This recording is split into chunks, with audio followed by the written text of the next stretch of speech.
Good evening and welcome to my channel. Tonight we'll be continuing our story of Dracula by Bram Stoker. Chapter 25, Dr. Seward's Diary, October 11th, evening. Jonathan Harker has asked me to note this, as he says he is hardly equal to the task and he wants an exact record kept. I think that none of us were surprised when we were asked to see Mrs. Harker a little before the time of sunset. We have of late come to understand that sunrise and sunset are to her times of peculiar freedom, when her old self can be manifest without any controlling force subduing or restraining her, or inciting her to action. This mood or condition begins some half hour or more before actual sunrise or sunset, and lasts till either the sun is high or whilst the clouds are still aglow with the rays streaming above the horizon. At first there is a sort of negative condition, as if some tie were loosened, and then the absolute freedom quickly follows. When, however, the freedom ceases, the change-back or relapse comes quickly, preceded only by a spell of warning silence. Tonight, when we met, she was somewhat constrained and bore all the signs of an internal struggle. I put it down myself to her making a violent effort at the earliest instant she could do so. A very few minutes, however, gave her complete control of herself. Then, motioning her husband to sit beside her on the sofa where she was half reclining, she made the rest of us bring chairs up close. Taking her husband's hands in hers, began, "We are all here together in freedom for perhaps the last time. I know, dear, I know that you will always be with me to the end." This was to her husband, whose hand had, as we could see, tightened upon hers. "In the morning we go out upon our task, and God alone knows what may be in store for any of us. You are going to be so good to me as to take me with you. I know that all that brave, earnest men can do for a poor, weak woman whose soul perhaps is lost, no, not yet, but is at any rate at stake, you will do. But you must remember that I am not as you are. There is a poison in my blood, in my soul, which may destroy me, which must destroy me unless some relief comes to us. Oh, my friends, you know as well as I do that my soul is at stake, and though I know there is one way out for me, you must not, and I must not take it." She looked appealingly to us all in turn, beginning and ending with her husband. "What is that way?" asked Van Helsing in a hoarse voice. "What is that way which we must not, may not take?" "That I may die now, either by my own hand or that of another, before the greater evil is entirely wrought. I know, and you know, that were I once dead, you could and would set free my immortal spirit, even as you did my poor Lucy's.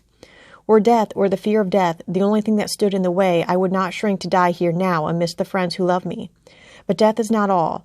I cannot believe that to die in such a case, when there is hope before us and a bitter task to be done, is God's will. Therefore, I, on my part, give up here the certainty of eternal rest, and go out into the dark where may be the blackest things that the world or the netherworld holds." We were all silent, for we knew instinctively that this was only a prelude. The faces of the others were set, and Harker's grew ashen gray. Perhaps he guessed better than any of us what was coming. She continued, "This is what I can give into the hotchpotch." I could not but note the quaint legal phrase which she used in such a place, and with all seriousness. "What will each of you give? Your lives, I know," she went on quickly. "That is easy for brave men. Your lives are God's, and you can give them back to him. But what will you give to me?" She looked again questioningly, but this time avoided her husband's face. Quincy seemed to understand. He nodded, and her face lit up. "Then I shall tell you plainly what I want, for there must be no doubtful matter in this connection between us now. You must promise me, one and all, even you, my beloved husband, that should the time come, you will kill me." "What is that time?" The voice was Quincy's, but it was low and strained. "When you shall be convinced that I am so changed that it is better that I die than I may live. When I am thus dead in the flesh, then you will, without a moment's delay, drive a stake through me and cut off my head, or do whatever else may be wanting to give me rest." Quincy was the first to rise after the pause. He knelt down before her, and taking her hand in his, said solemnly, "I'm only a rough fellow who hasn't perhaps lived as a man should to win such a distinction, but I swear to you by all that I hold sacred and dear that should the time ever come, I shall not flinch from the duty that you have set us. And I promise you, too, that I shall make all certain, for if I am only doubtful, I shall take it that time has come." "My true friend," was all she could say amid her fast-falling tears, as bending over she kissed his hand. "I swear the same, my dear Madam Mina," said Van Helsing. "And I," said Lord Godalming, each of them in turn kneeling to her to take the oath. I followed myself. Then her husband turned to her wan-eyed and with a greenish pallor which subdued the snowy whiteness of his hair, and asked, "And must I, too, make such a promise, O my wife?" "You, too, my dearest," she said with infinite yearning of pity in her voice and eyes. "You must not shrink. You are nearest and dearest, and all the world to me. Our souls are knit into one, for all life and all time. Think, dear, that there have been times when brave men have killed their wives and their womenkind to keep them from falling into the hands of the enemy. Their hands did not falter any the more because those that they loved implored them to slay them. It is men's duty towards those whom they love in such times of sore trial, And oh, my dear, if it is to be that I must meet death at any hand, let it be at the hand of him that loves me best. Dr. Van Helsing, I have not forgotten your mercy in poor Lucy's case to him who loved," she stopped with a flying blush and changed her phrase, "to him who had best right to give her peace. If that time shall come again, I look to you to make it a happy memory of my husband's life that it was his loving hand which set me free from the awful thrall upon me." "Again, I swear," came the professor's resonant voice. Mrs. Harker smiled, positively smiled, as with a sigh of relief she leaned back and said, "And now one word of warning, a warning which you must never forget. This time, if it ever come, may come quickly and unexpectedly, and in such case you must lose no time in using your opportunity. At such a time I myself might be, nay, if the time ever comes, shall be, leagued with your enemy against you. One more request." She became very solemn as she said this. "It is not vital and necessary like the other, but I want you to do one thing for me, if you will." We all acquiesced, but no one spoke. There was no need to speak. "I want you to read the burial service." She was interrupted by a deep groan from her husband. Taking his hand in hers, she held it over her heart and continued, "You must read it over me some day. Whatever may be the issue of all this fearful state of things, it will be a sweet thought to all or some of us. You, my dearest, will I hope read it, for then it will be in your voice in my memory forever, come what may." "But oh, my dear one," he pleaded, "death is afar off from you." "Nay," she said, holding up a warning hand, "I am deeper in death at this moment than if the weight of an earthly grave lay heavy upon me." "Oh, my wife, must I read it?" he said before he began. "It would comfort me, my husband," was all she said, and he began to read when she had got the book ready. How could anyone tell of that strange scene, its solemnity, its gloom, its sadness, its horror, and withal its sweetness? Even a skeptic who can see nothing but a travesty of bitter truth in anything holy or emotional would have been melted to the heart had he seen that little group of loving and devoted friends kneeling round that stricken and sorrowing lady, or heard the tender passion of her husband's voice, as in tones so broken with emotion that often he had to pause. He read the simple and beautiful service from the burial of the dead. I cannot go on. Words and voice fail me. She was right in her instinct. Strange as it all was, bizarre as it may hereafter seem even to us who felt its potent influence at the time, it comforted us much. And the silence which showed Mrs. Harker's coming relapse from her freedom of soul did not seem so full of despair to any of us as we had dreaded. Jonathan Harker's Journal. October 15th, Varna. We left Charing Cross on the morning of the 12th, got to Paris the same night, and took the places secured for us in the Orient Express. We traveled night and day, arriving here at about 5 o'clock.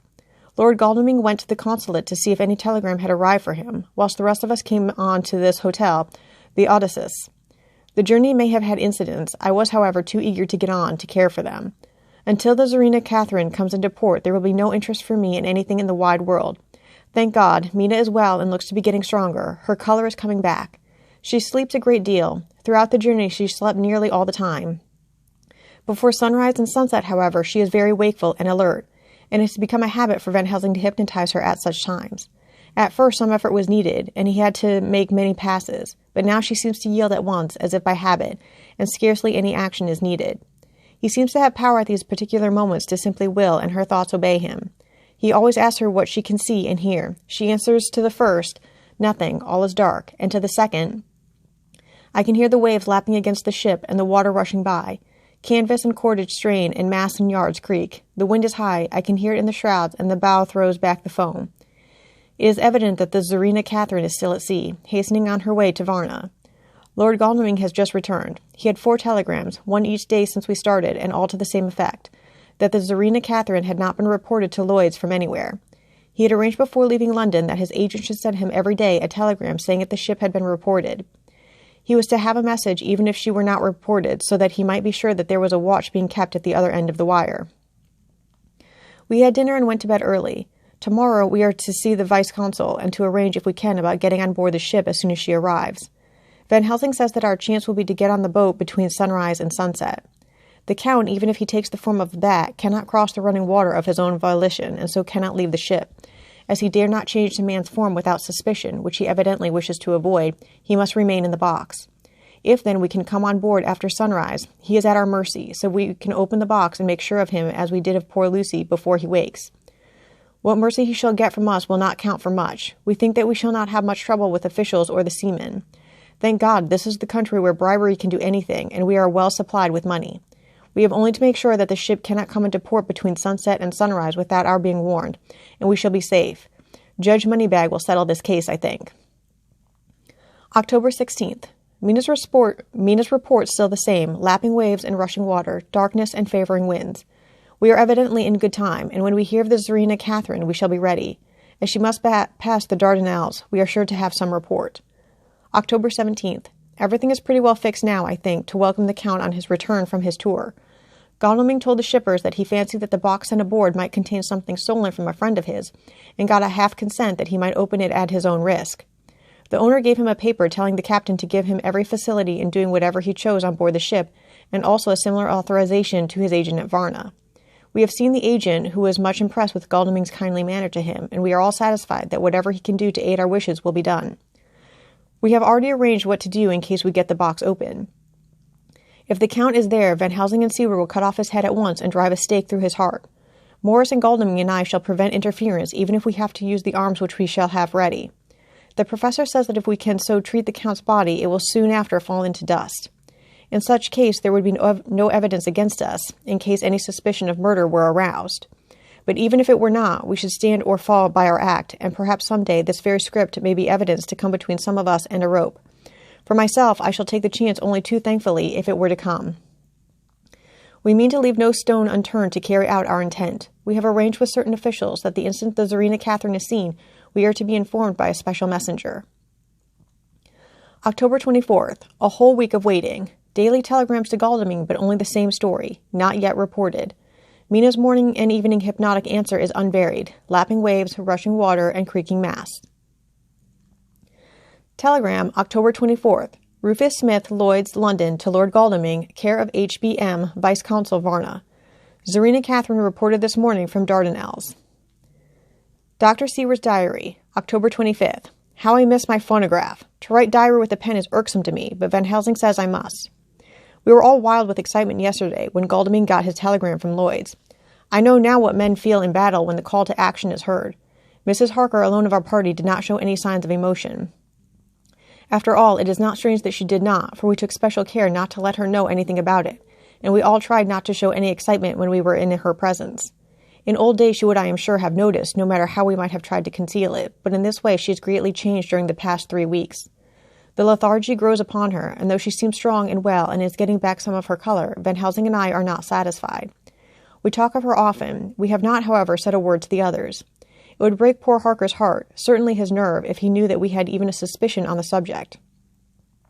Van Helsing examines, he tells me, her teeth very carefully while she is in the hypnotic condition, for he says that so long as they do not begin to sharpen, there is no active danger of a change in her.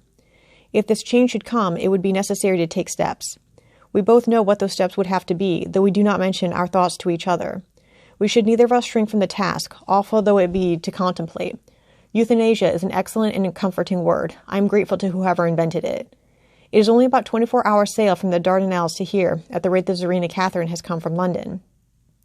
She should therefore arrive some time in the morning, but as she cannot possibly get in before then, we are all about to retire early. We shall get up at 1 o'clock so as to be ready. October 25th, noon. No news yet of the ship's arrival.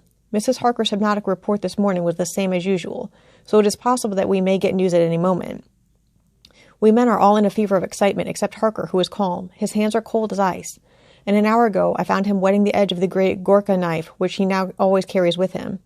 It will be a bad lookout for the Count if the edge of the kukri ever touches his throat, driven by that stern, ice-cold hand. Van Helsing and I were a little alarmed about Mrs. Harker today. About noon she got into a sort of lethargy, which we did not like, although we kept silence to the others. We were neither of us happy about it. She had been restless all the morning, so that we were at first glad to know that she was sleeping. When, however, her husband mentioned casually that she was sleeping so soundly that he could not wake her, we went to her room to see for ourselves. She was breathing naturally and looked so well and peaceful that we agreed that the sleep was better for her than anything else. Poor girl, she has so much to forget that it is no wonder that sleep, if it brings oblivion to her, does her good. Later. Our opinion was justified, for when after a refreshing sleep of some hours she woke up, she seemed brighter and better than she had been for days. At sunset she made the usual hypnotic report. Wherever he may be in the Black Sea, the Count is hurrying to his destination, to his doom, I trust. October 26th. Another day and no tidings of the Tsarina Catherine. She ought to be here by now. That she is still journeying somewhere is apparent, for Mrs. Harker's hypnotic report at sunrise was still the same. It is possible that the vessel may be lying by at times for fog. Some of the steamers which came in last evening reported patches of fog both to north and south of the port. We must continue our watching, as the ship may now be signaled any moment. October 27th, noon. Most strange. No news yet of the ship we wait for. Mrs. Harker reported last night and this morning as usual, lapping waves and rushing water, though she added that the waves were very faint. The telegrams from London have been the same. No further report. Van Helsing is terribly anxious and told me just now that he fears the Count is escaping us. He added significantly, I did not like that lethargy of Madame Mina's. Souls and memories can do strange things during trance. I was about to ask him more, but Harker just then came in, and he held up a warning hand. We must try tonight at sunset to make her speak more fully when in her hypnotic state. October 28th, telegram. Rufus Smith, London, to Lord Godalming, care HBM, Vice-Consul, Varna. Zarina Catherine reported entering Galatz at 1 o'clock today. Dr. Seward's diary, October 28th. When the telegram came announcing the arrival in Galatz, I do not think it was such a shock to any of us as might have been expected. True, we did not know whence or how or when the bolt would come, but I think we all expected that something strange would happen. The delay of arrival at Varna made us individually satisfied that things would not be just as we had expected. We only waited to learn where the change would occur. Nonetheless, however, was it a surprise. I suppose that nature works on such a hopeful basis that we believe against ourselves that things will be as they ought to be, not as we should know that they will be. Transcendentalism is a beacon to the angels, even it will be a will-o'-the-wisp to man. It was an odd experience, and we all took it differently. Van Helsing raised his hand over his head for a moment as though in remonstrance with the Almighty, but he said not a word, and in a few seconds stood up with his face sternly set. Lord Godalming grew very pale and sat breathing heavily. I was myself half stunned and looked in wonder at one after another. Quincy Morris tightened his belt with that quick movement which I knew so well. In our old wandering days it meant action. Mrs. Harker grew ghastly white, so that the scar on her forehead seemed to burn, but she folded her hands meekly and looked up in prayer. Harker smiled, actually smiled, the dark, bitter smile of one who is without hope, but at the same time his action belied his words, for his hands instinctively sought the hilt of the great kukri knife and rested there. When does the next train start for Galatz? Said Van Helsing to us generally. At 6:30 tomorrow morning. We all started, for the answer came from Mrs. Harker. How on earth do you know? Said Hart. You forget, or perhaps you do not know, though Jonathan does, and so does Dr. Van Helsing, that I am the train fiend. At home in Exeter, I always used to make up the timetable so as to be helpful to my husband. I found it so useful sometimes that I always make a study of the timetables now. I knew that if anything were to take us to Count Dracula, we should go by Galatz, or at any rate through Bucharest, so I learned the times very carefully. Unhappily, there are not many to learn, as the only train tomorrow leaves as I say. Wonderful woman, murmured the professor. Can't we get a special? Asked Lord Godalming. Van Helsing shook his head. I fear not. This land is very different from yours or mine. Even if we did have a special, it would probably not arrive as soon as a regular train. Moreover, we have something to prepare. We must think. Now let us organize. You, friend Arthur, go to the train and get the tickets and arrange that all be ready for us to go in the morning. Do you, friend Jonathan, go to the agent of the ship and get from him letters to the agent in Galatz with authority to make search the ship just as it was here. Morris Quincy, you see the vice-consul and get his aid with his fellow in Galatz and all he can do to make our way smooth, so that no times be lost when over the Danube. John will stay with Madame Mina and me, and we shall consult. For so if time be long you may be delayed, and it will not matter when the sun sets, since I am here with Madame to make report. And I, said Mrs. Harker brightly, and more like her old self than she had been for many a long day, shall try to be of use in all ways, and shall think and write for you as I used to do. Something is shifting for me in some strange way, and I feel freer than I have been of late. The three younger men looked happier at the moment as they seemed to realize the significance of her words, but Van Helsing and I, turning to each other, met each a grave and troubled glance. We said nothing at the time, however. When the three men had gone out to their tasks, Van Helsing asked Mrs. Harker to look up the copy of the diaries and find him the part of Harker's journal at the castle.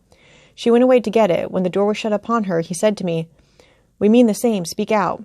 There is some change. It is the hope that makes me sick, for it may deceive us. Quite so. Do you know why I asked her to get the manuscript? No, said I, unless it was to get an opportunity of seeing me alone.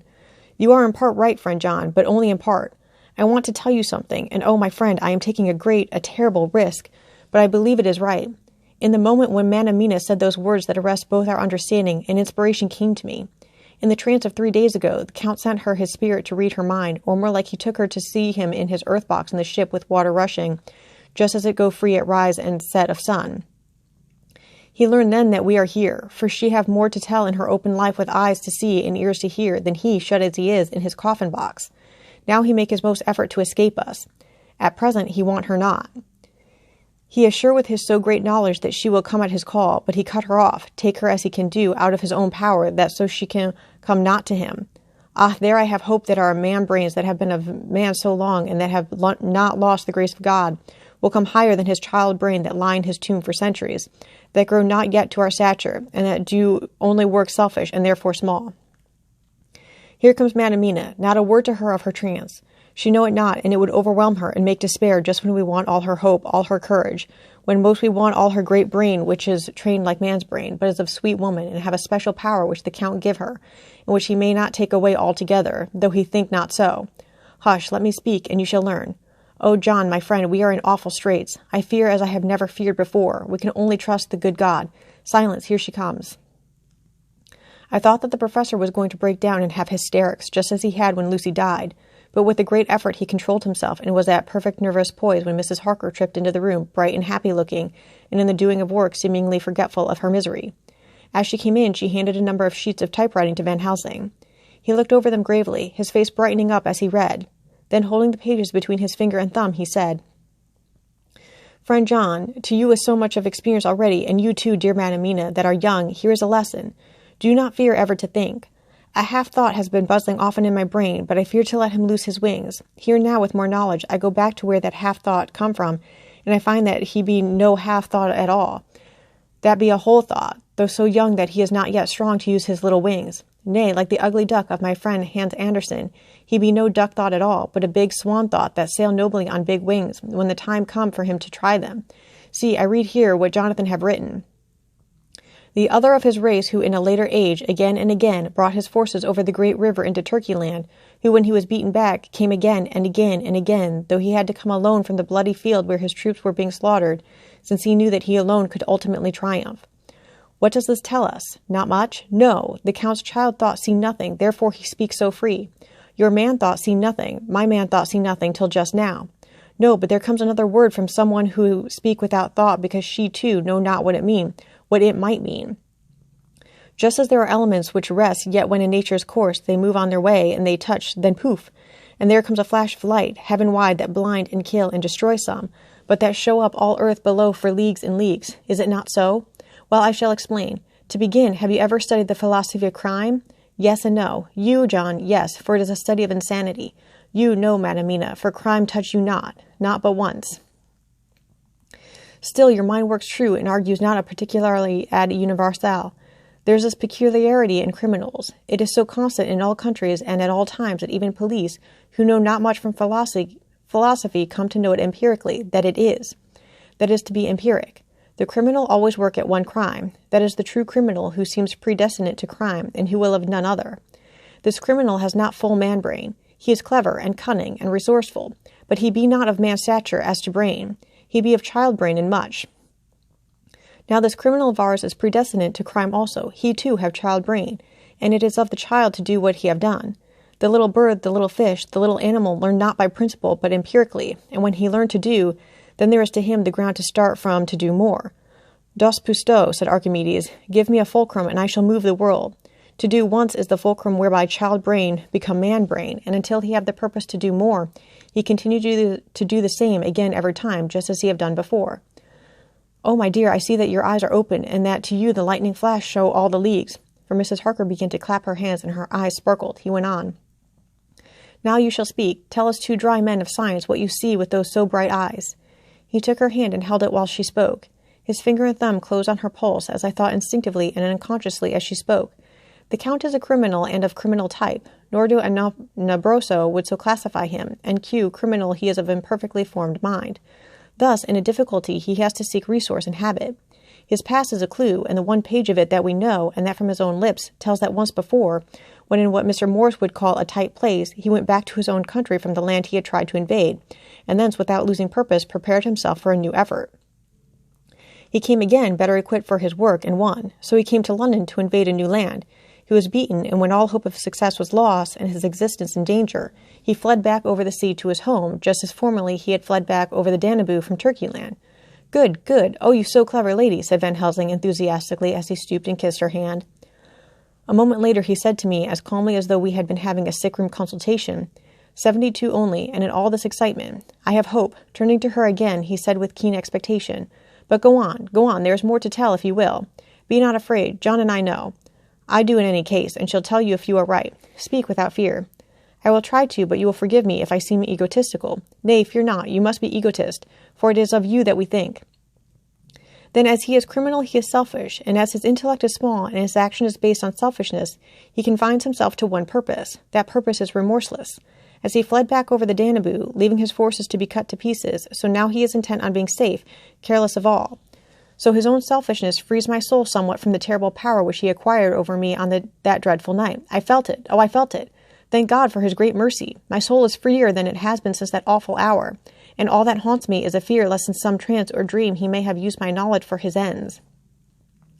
The professor stood up. He has so used your mind, and by it he has left us here in Varna, whilst the ship that carried him rushed through enveloping fog up to Galatz, where doubtless he had made preparation for escaping from us.